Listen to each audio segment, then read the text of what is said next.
พี่น้องปองดองกันดีความสามัคคีอบเอื้ออารีฮักแพงนึ่งเกตสีไม้ลายมือลือสื่อบาลีสุเซนผู้คนทั่วแดนที่ลืมแกนพี่น้องเมือง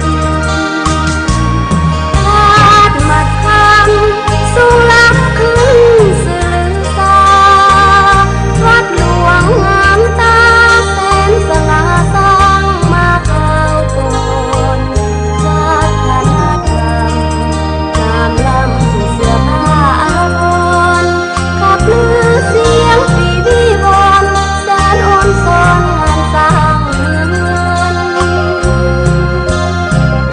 เดี๋ยวนี้